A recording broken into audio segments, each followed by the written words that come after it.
Hey, it's Meatball. And Mark. And this is the Rocker Morning Show on demand from 107.7 RKR. 107.7 RKR, it is the Rocker Morning Show with Meatball. And Mark Frankhouse. What's up, buddy? How are you today? Great. Halfway through the work week, and we are getting towards the weekend. We are. I'm feeling better. A lot better. A lot more awake today. Maybe it was the storms and the rain last night. We went like 5 weeks without rain. Dude, it was brutal. Like we went I have only experienced this once since I moved up here, that you can walk out on the grass and it crunches a little under your feet. I think that was last summer too. When it was like we had that stretch of like 90s and hundreds for a couple of days. Yeah, we went 5 weeks almost without rain, and all of a sudden Mother Nature is just overcompensating now, I think.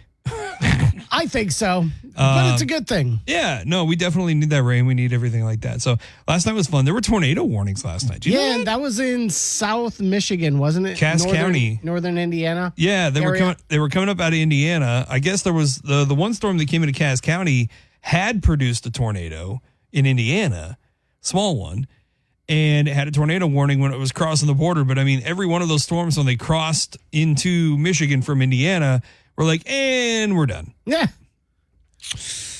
They didn't want no part of us. Yeah, they were just like, we just want to mess Indiana up a little bit. That's all.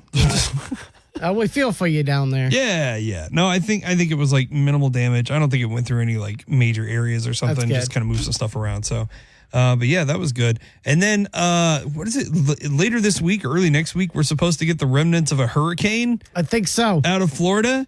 Like, I just got the alert this morning. My folks, live in the Orlando area. They're now in a hurricane. I think it's a hurricane warning. Because it keeps kind of shifting track as to where it's going to go. I think they officially put them in a warning today. So that's 2 hurricanes that my folks will have been through in like a matter of a couple of months. They're moving to Florida from Kansas. Exactly why I say this is why I live where the wind hurts my face in the winter. That's right, because if the wind hurts your face down in Florida, it's because it's blowing things into your face. Right, like a boat. The nice thing is, right, but the nice thing is, though, is if you get a boat blown into your face in Florida, chances are it's got something on it that you could at least sell for some money. Yeah, after you scoop my face off the pavement. Well, leave it for your loved ones. Put it in your will or something. No. Just put it in your will. But like, whatever scrapes my face off during a hurricane, you can have. Move down there. Let me know how it works out for you, Meatball. I think I'm going to stay right here in Michigan.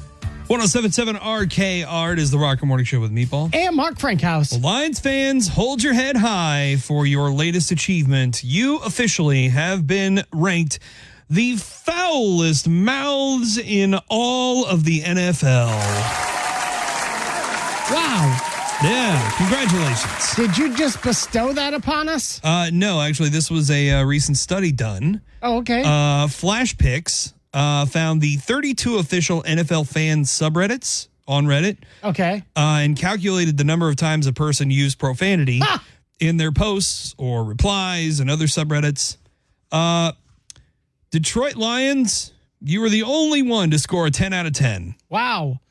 I was going to say, in past years, we've had more than enough reasons to use heavy profanity. Right, but it took a great season in 2023 for you to come to the top. Yes.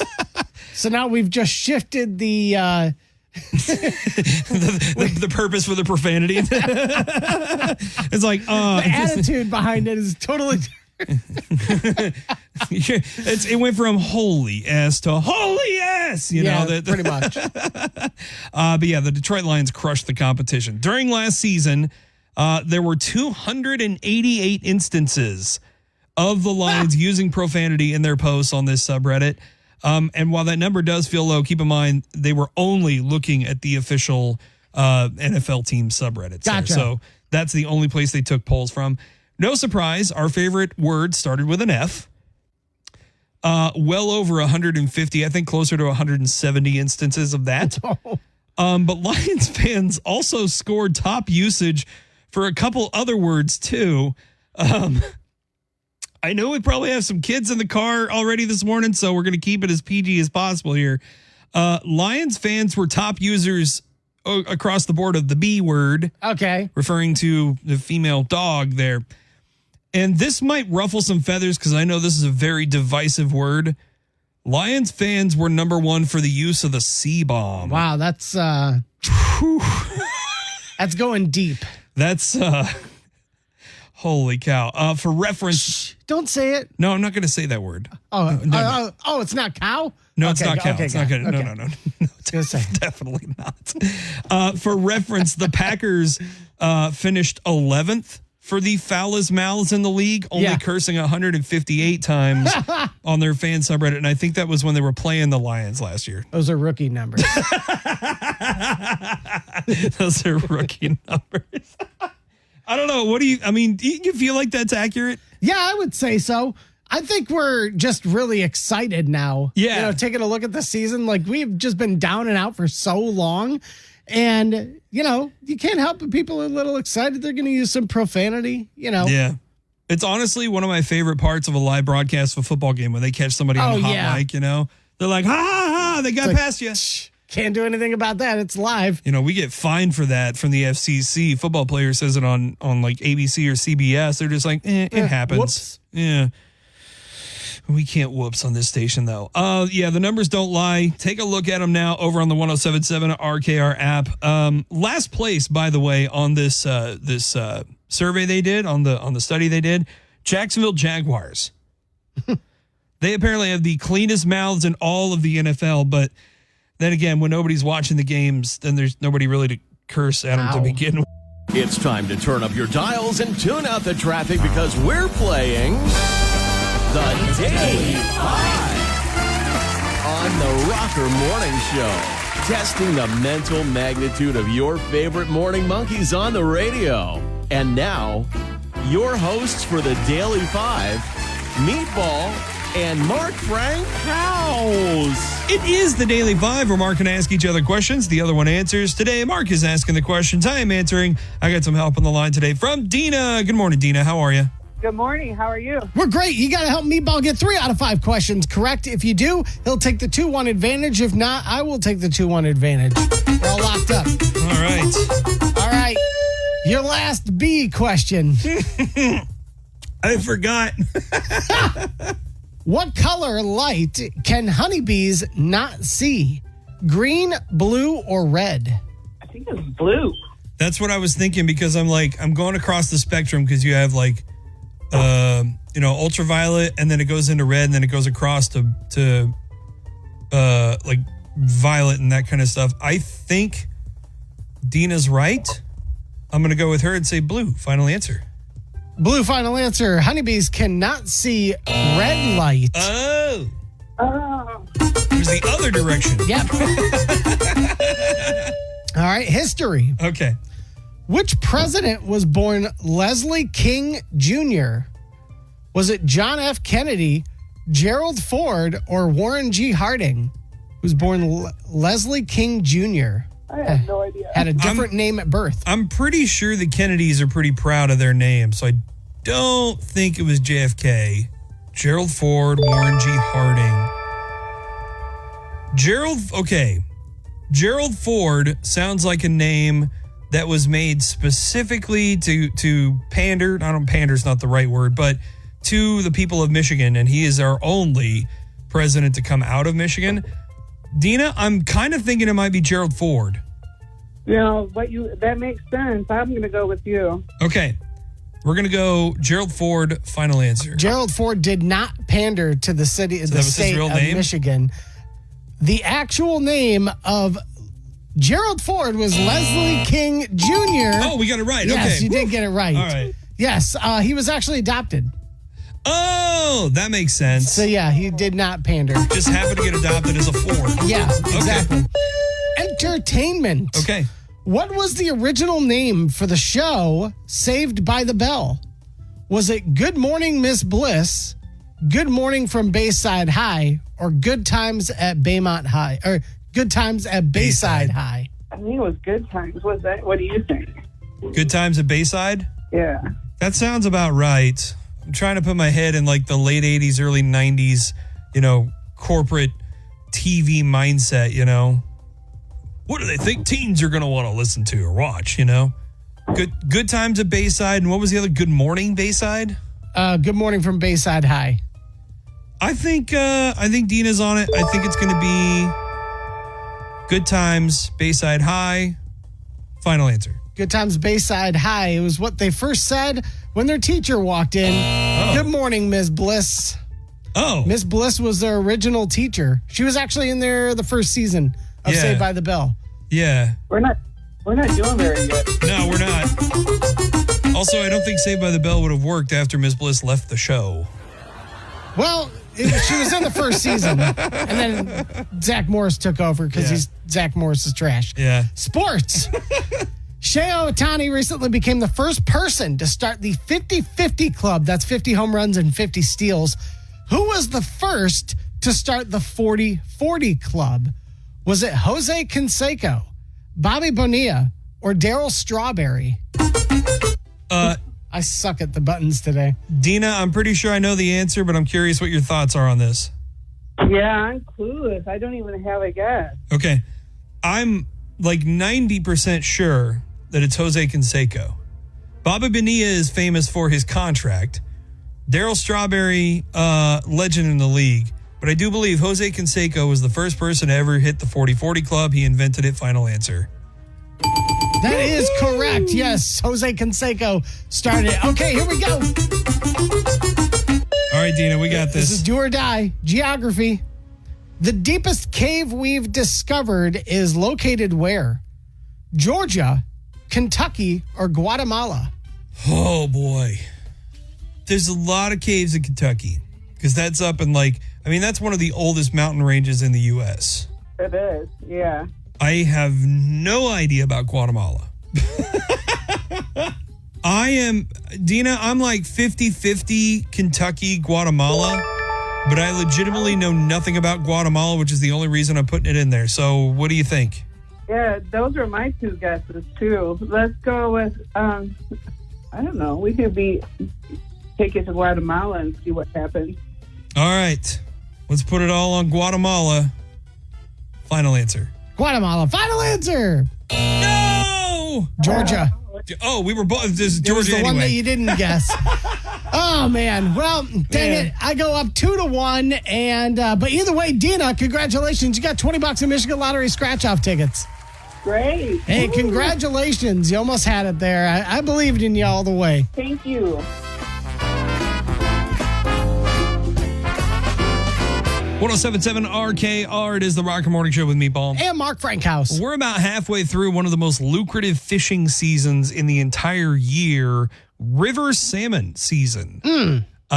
You've probably seen this before on like National Geographic and stuff, but starting sometime around Labor Day until about Halloween, so it's only about a couple of months, salmon will turn out of the lakes and turn upriver to go spawn, which means thousands of salmon, all species, that are usually out in the middle of the lake and like 90 feet down and tough to catch, are literally going to be stacked on top of each other in the rivers trying to get upstream so they can procreate.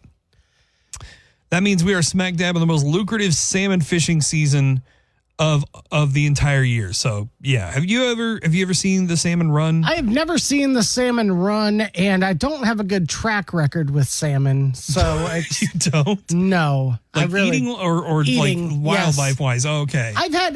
Let's put it this way. I've had better experiences eating it raw than I have had it cooked. Oh, okay. Yes. All right. Well, these are very raw. In fact, they're still alive. So I think you'd be safe. Yeah, it's kind of interesting to see the salmon run. I've only ever seen it in person once. Where were we?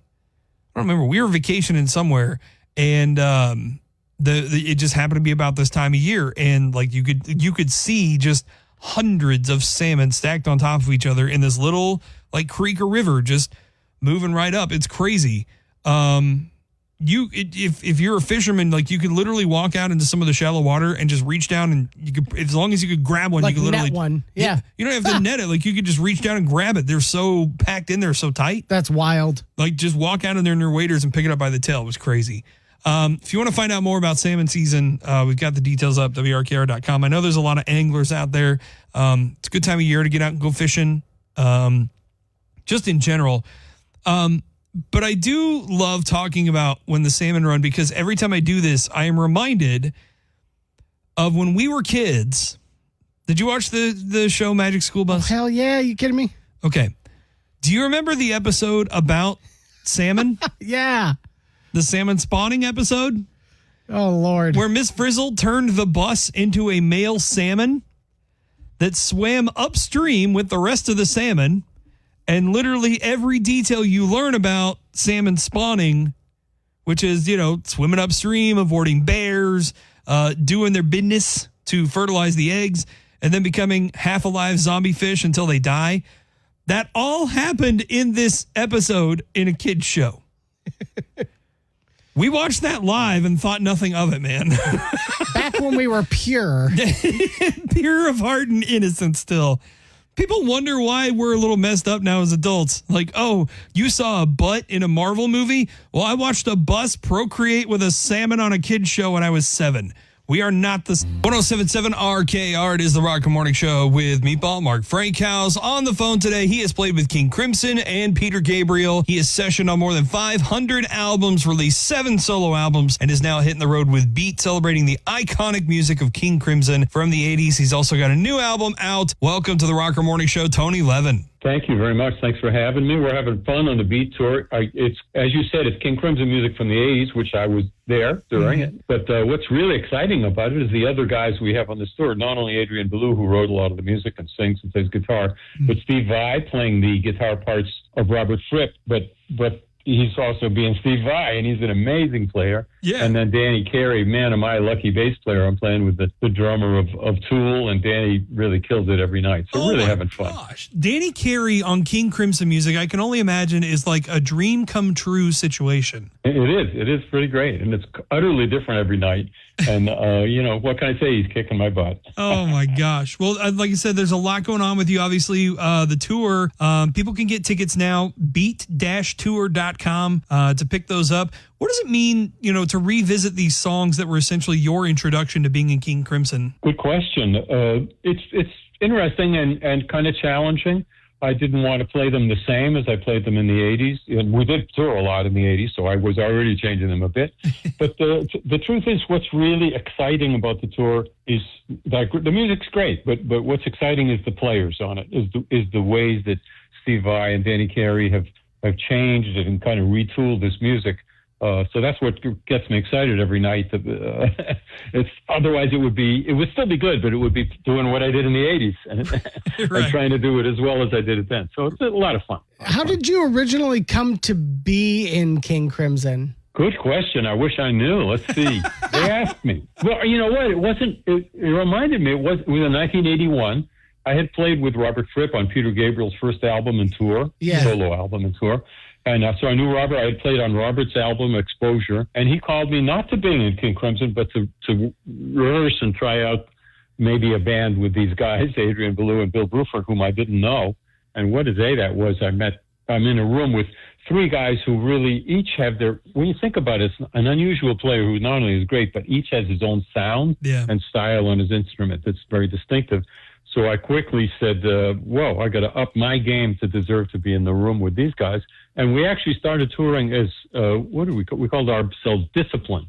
And then after a few months, Robert said, I think this is a King Crimson. Let's rename it King Crimson. So I didn't join King Crimson. I joined the band that later became called King Crimson. And I think it was, the 3rd or 4th incarnation of King Crimson. Yeah, Gotcha. Yeah. Were you just mainly a session musician back then? Earlier, 10 years before that, yes. But by the time I recorded in 76, when I met Peter Gabriel and had the chance to tour with him, I became primarily a road player and mainly a rock player.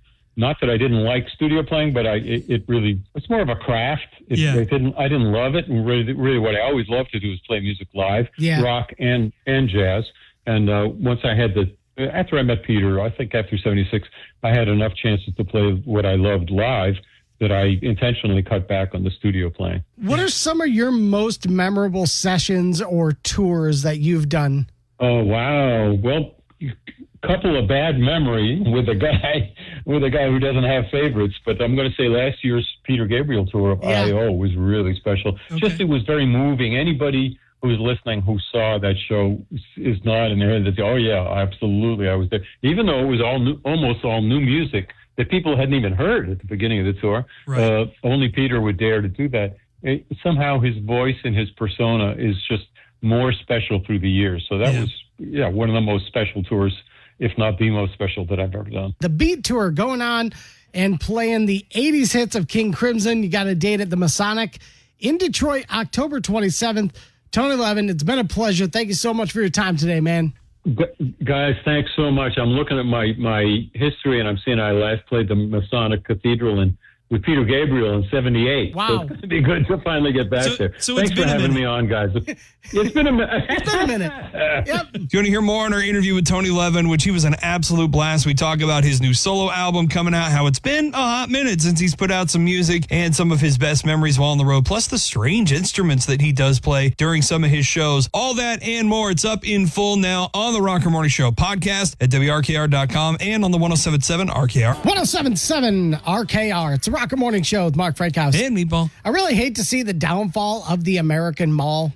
Oh, and yeah. I feel and I fear that one day they'll all be gone. Now, when it comes to those expensive ass malls like the one in Grand Rapids or even like Somerset in Troy, I'm not really concerned about those ones. You know, the ones with the rich people stores only. Oh, yeah. I don't think they'll ever struggle. No, probably not. They've got the high end boutiques in there. They got the Sky Mall. It's like, who shops at Sky Mall? Rich people, apparently. Yeah. So those places, I don't think will ever go under. I'm thinking more about places like Lakeside Mall in Sterling Heights. This was the one that just got closed down. Okay. That place was a staple of my youth on the east side. I mean, they recently shut it down in July. They're going to demolish most of it and they're going to redesign it. I'm all for modernization of these places. You know, if it keeps the spirit alive. There is something to be said, however, about malls that, you know, are enclosed. Yeah. There's something about that, man, that's very 90s. And it's this 80s too, yeah. Yeah, and it's just this nostalgic feeling and it takes it back. And you're starting to see more and more of these close. It's unfortunate because, I mean, like, you know, you and I were probably the last generation or so to really see malls for what they were. And it was just basically, it was kind of a social gathering place. It was a kind of an alternative to, like, you know, I need to get a bunch of stuff. I can do it all in one place. And then also, you know, there's kind of some fun stuff there too, you know, because like you go into Spencer's Gifts, you can go into Hot Topic and, you know, look at all if you know, scare your mom. Like if you're there, you know, shopping for clothes or whatever for the next school year, like, Mom, let's go to Hot Topic. And then she's scared of all the goth stuff in there and stuff. But yeah, it's unfortunate. The mall I grew up with, it's one of those that probably should close. I think it has a Dick's Sporting Good and a JCPenney on it, and that's about it. But that mall it's owned by the same company that owns the one in the Upper Peninsula that keeps shutting off the power because they don't pay the bills. Oh, right. Owned by the same company. So you know, Town West Mall in Wichita, Kansas, it doesn't have power. And I'm just like, oh no. This is not good. Just put it out of its misery. This will take you back. Okay. There was, outside of a JCPenney at Lakeside, there was a little window. It was a tiny Ticketmaster window. Oh, wow. You could go there and you could buy tickets to any show that Ticketmaster was working with. And I recently found a ticket stub from when I bought one at Lakeside Mall. The ticket fee was $2.75. Ouch. I feel there's a number of malls that could eventually go away. We got a list of them you can check out on the 107.7 RKR app. But I want to hear from you if you're listening. Was there a mall or a hangout spot that's long gone in Southwest Michigan that you really, really miss? I want to hear about it. 978-1077. One thing is for sure, though, that if all these malls die, I'm curious what's going to happen to Sbarro's Pizza. Oh. Because I am fairly certain that they somehow snuck their way into every single mall without actually having a brick and mortar of their own. Yeah, they're living off of mall food, literally.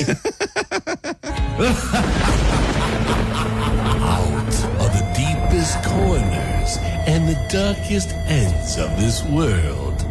From the Michigan Dogman to Bigfoot, the melonheads of Allegan County, and people from Ohio. This is Weird Ass Wednesdays.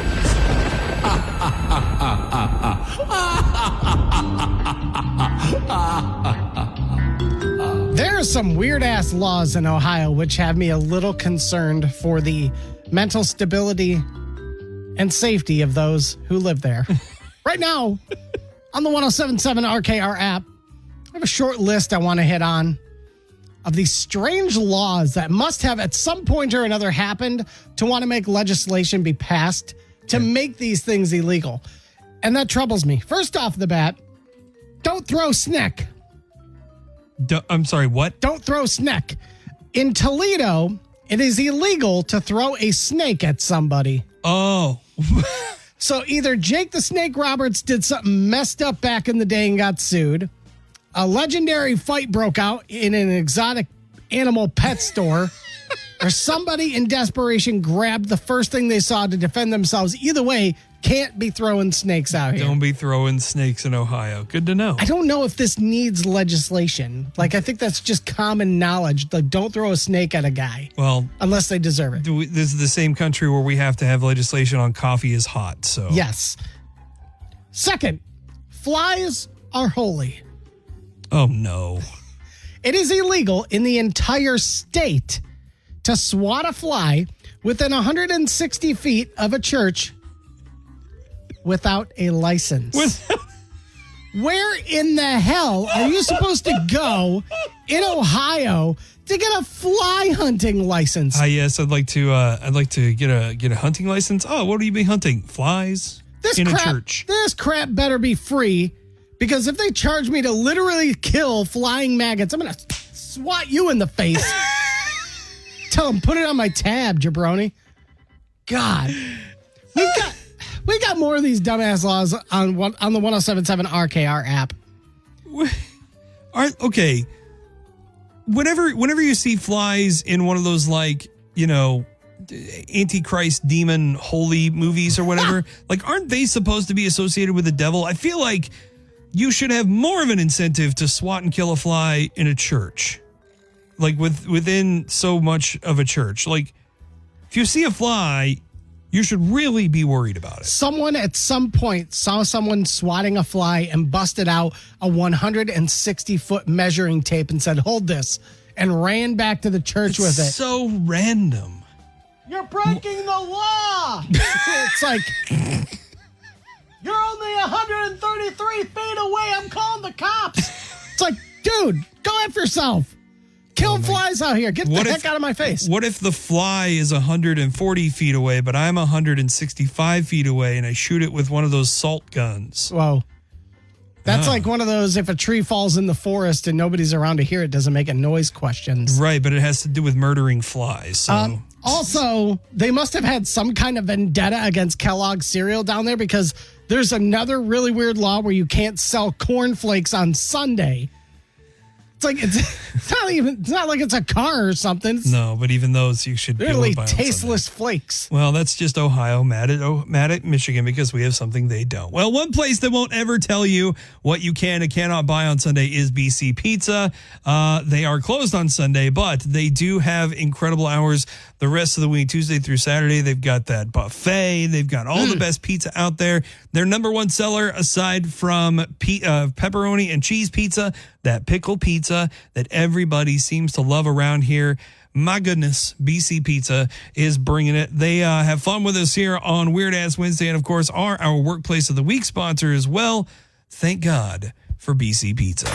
The Rocker Morning Show. Black Sabbath, Iron Maiden, and Molly Hatchet. 107.7 RKR, it is the Rocker Morning Show with Meatball. Hey, Mark Frankhouse. And we have a special guest in the studio. Hello again, Bailey. How are you? Good morning. I'm great. How are you both? Fantastic, especially considering since you're in the studio, it means we've got yet another delicious event on the way. And we are not that far away from, just a few weeks away from the this donut and beer festival. Two things which together are just an immaculate creation of beauty. Well, yeah, that's right. I mean, what can go wrong? You know, it's funny. And I thought of this concept too. And I was like, okay, it makes sense that donuts go well with like hard ciders because, you know, obviously the apple cider. And right. But donuts, strangely enough, go well with all sorts of different kinds of beers. And that's what this event is basically all about, right? Yeah, I mean, and truly, like, being in the middle of October, the middle of fall, I don't think there's, like, even, like, that just kind of heightens the event even more. You know, you got the Oktoberfest, you've got the fun stuff, so, yeah, it's perfect. It's a perfect pairing. And, I mean, I can tell you right now, I usually pair my donuts with coffee, and, I mean, you know, there's coffee stouts out there and beers. I mean, I feel like that's a good fit regardless. Now, we might be in some trouble. Because we are going to be, apparently I've heard we're judging this thing. Oh, man. So I remember doing the Tots and Taps Festival, and that, I had to stop. Yeah. I had to stop with the taps, and I had to consume a little bit of the tots because the taps were outweighing the tots. So, but this is going to be a fun one too because we're going to be featuring a lot of local breweries and people who make donuts as well, right? Yeah, all the donut vendors are local names that I'm sure everyone around here has heard of. It's the people that you think to go to. And then we have a really good mix of beers, ciders, seltzers that are name brand that you find in your Walmart, Meijer, things like that, but also the local breweries. So you get a good mix of things that you've probably had before and then things that you can just try something new. Now, how long has Donuts and Beer been going on? Yeah, so the first one was in 2017. Okay. That was in Kalamazoo, and then we kind of been traveling around the Midwest, and we're finally coming back to Kalamazoo, which is super exciting. It's a good place to have it. And having it out there at Homer Stryker Field, too, is just a ton of fun, because, I mean, we were out there for Mac and Cheese Fest earlier this year, which was great. I don't know if I could eat that much cheese and carbs when it's that hot outside again, but, you know, it'll at least be a little cooler in October, you know, for the Donuts and Beer. There's something special about having events over there at Homer Stryker. Yeah, I love it. It's a good way to bring people who might not have, who they've heard of the Growlers, they've heard of baseball that goes on there, but they've never attended because they might not be sports fans or whatnot. But you get to bring people out and literally take over the entire stadium. They get to go on the field, behind the scenes, a lot of different places. So it's fun to bring Kalamazoo and get a different perspective of the stadium. Now, what's the setup going to be like at this event? Now, are there going to just be like a donut vendor here, a beer vendor here? Or are they going to be like partnered up to one another? No, they'll be similar to the ones we've done in the past. They'll be spread out. We'll have a lot of the drink vendors on the field with the entertainment, the inflatables, things like that. And then the donut vendors around the concourse so they don't get the field dirty. And I can remember from when we went out to Battle Creek a couple of years ago to do it. It's not just like, you're not just getting a bunch of different glazed donuts or like, you know, jelly-filled donuts or whatever. Like, people are making donut concoctions. Like somebody made like a donut breakfast sandwich or something when we were there. And I was like, this is brilliant. How has nobody done this? Like, what are some of the strangest like donut dishes you've seen made at this event? You know, that's one of my favorite parts of putting it together is asking the vendors, one, what are some of your favorite donuts that you guys sell at your store? And two, how can you make this unique? How can you bring the attendees something different that they've seen? So I know there's a few different menu items in the works that we're working with some vendors on, but we're keeping those a secret. We're going to release those in due time. Okay. Yes. All right. How can people get tickets to this? Donut and Beer Fest website, donutandbeerfest.com. Also staying up to date on social media, Facebook, Instagram.